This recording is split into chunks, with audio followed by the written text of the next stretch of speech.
Now I'm going to close with 10 words of counsel that I want to give to persons who are not married but who have to deal with sexual desires. And many of these are helpful also, I find, still in married life as well.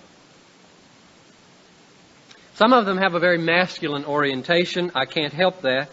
I know that temptation better than I know the female temptation. Some of them are do's and some of them are don'ts, but I intend all of them to be positive in the sense that they are all intended to preserve your freedom from any enslavement but one, slavery to God.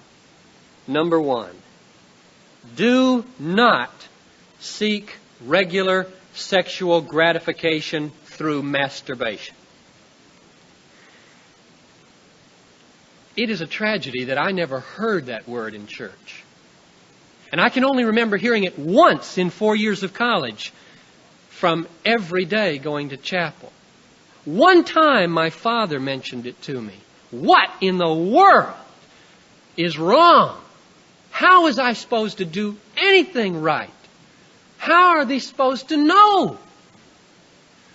Masturbation is self-stimulation to orgasm or climax. And the reason I say don't use it is because it, number one, will not solve the problem in the long run. It does not relieve the pleasure and the pressure very long. Number two, it becomes habitual. Number three, it produces guilt. Then more importantly, the last two arguments, it contradicts the God-given design for sexuality. Our bodies and our desires are designed for fulfillment through personal union.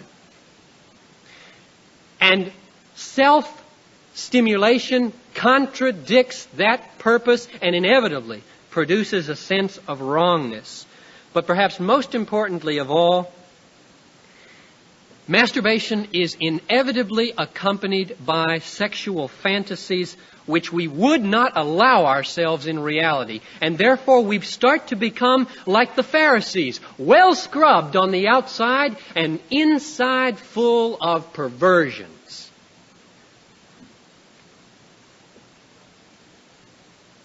Therefore, number one, do not seek relief and satisfaction for your sexual desires through masturbation.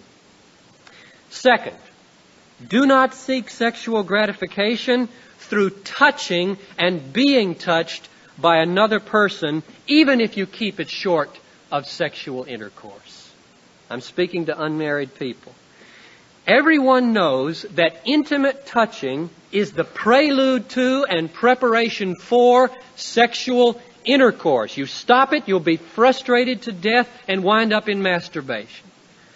Therefore, it belongs in marriage. Now, where that permanent commitment of marriage is missing, caressing and touching tends to become manipulation of another person for a cheap, personal, private, physical thrill, and therefore contradicts the law of love. It turns the other person's body into a masturbation device. It is not the way God intended it to be used. God made us in such a way that if we try to turn that moment of touching into a spiritual, emotional, personal moment of union, our hearts are going to cry out for permanence, for promises of faithfulness. Our hearts say in that moment, you may touch me because you have promised never to leave me or forsake me. You may have me because you are me. We are so made that we cry out for permanence when giving away our most precious gifts. And you all have sensed that. And therefore, that kind of touching belongs in marriage. Third, avoid unnecessary sexual stimulation. It doesn't take any brains to know that there are enough X-rated movie houses and adult bookstores in this city to keep a person livid 24 hours a day. To visit those crummy places is temptation enough. But the real test comes with what you do with the legitimate sources of sexual stimulation. What do you do with the PG movies? What do you do with Time magazine? What do you do with the newspaper and television and the drugstore counters and the rock music lyrics? That's where the test comes. Most of us Christians would not go down Hennepin Avenue to the wrong places. But oh, where we will go, what we will listen to, what we will allow our eyes to dwell upon. This is the great test of whether we are free or whether we are enslaved to the slave master of our bodily passions, to keep on looking and keep on listening and keep on doing it. Fourth, when the stimulation comes and the sexual desire rises, perform a very conscious act of transfer onto Christ. I wish somebody had told me about this and shown me this years ago. I discovered this after I was married. You're riding down the street, and a billboard or a marquee sows the seed of sexual desire and desire for sexual gratification in your mind. And it moves through your body. What do? This is what I find very helpful still. You take that desire and you very consciously do something like this. You say, Jesus, it's there now, and I acknowledge that you are my Lord and my God. My greatest desire in all the world is to love you, obey you, delight in you. And therefore, Lord, I take this desire that has been sown in my body and I take it away from your competitor. I purge it and I give it to you, and now I desire you with that desire.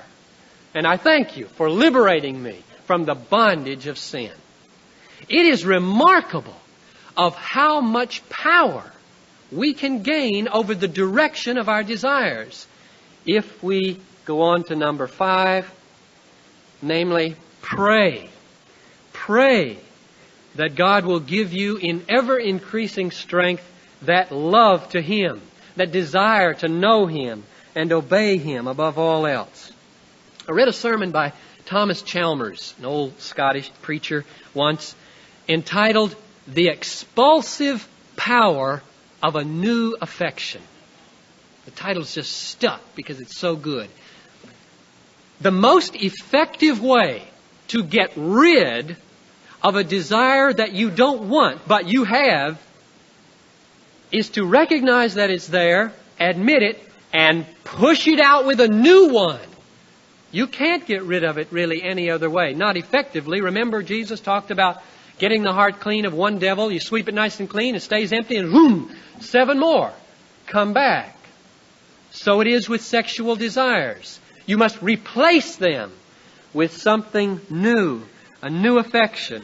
And prayer is the summoning of divine assistance to produce those new desires in our hearts. 6th, bathe your mind in the Word of God every day. Jesus prayed for His disciples, sanctify them in the truth. Thy Word is truth. Truth sanctifies.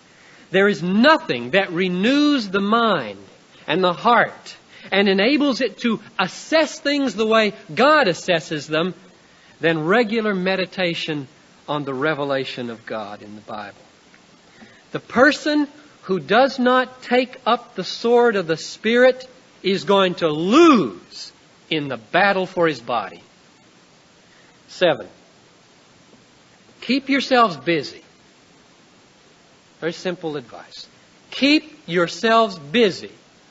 And when there is need for leisure, seek your leisure in things that are, to quote Paul, pure, lovely, gracious, excellent, worthy of praise. Idleness in a society like ours is asking for trouble. It is much harder for sexual temptation to get a foothold in our lives when we are busy. Very easy for it to get a foothold when we are dawdling and letting our minds run to and fro. And if you need a break for fresh air, take a walk in the park, not down Hennepin Avenue. Eighth,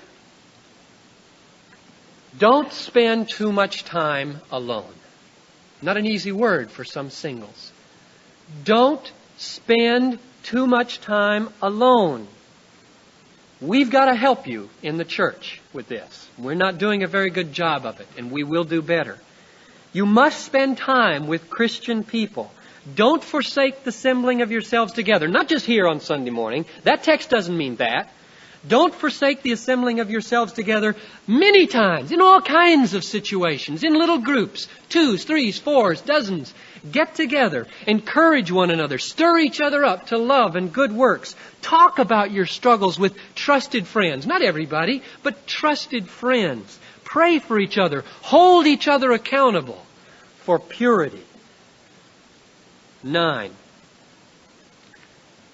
This is something I've learned more recently too, probably since seminary. Strive to think of all people, especially people of the opposite sex, if there's a problem, in view of eternity. It is not easy to fantasize, sexually fantasize about a person if you think about the eternal torment that person may shortly suffer in hell due to their unbelief. It is not easy. You know yourselves. You've had to bracket, rule out those thoughts. Jesus, stay out for these few minutes, because you'll ruin everything if you get in here with those kinds of thoughts. It ought not to be so. Paul said in 2 Corinthians 5:16, from now on, we know nobody according to the flesh. That means we know everybody from God's perspective. That'll clean up your mind in a hurry. That'll put a big, strong fence, especially you guys, about abusing the females among whom you function. It will not allow you to depersonalize them and treat them in your minds in ways you'd never treat them in person. And finally, number 10, resolve to seek the kingdom first. And all these things, all the sex that you need, will be added to you. That may be a spouse. It may not be. It may be the grace and the freedom to be single in purity and joy and contentment. That's up to God. Ours is to seek the kingdom first, which means, in other words, our all-consuming passion in life must be to glorify God in our bodies by keeping ourselves free from every enslavement but one, the joyful, fulfilling slavery to God.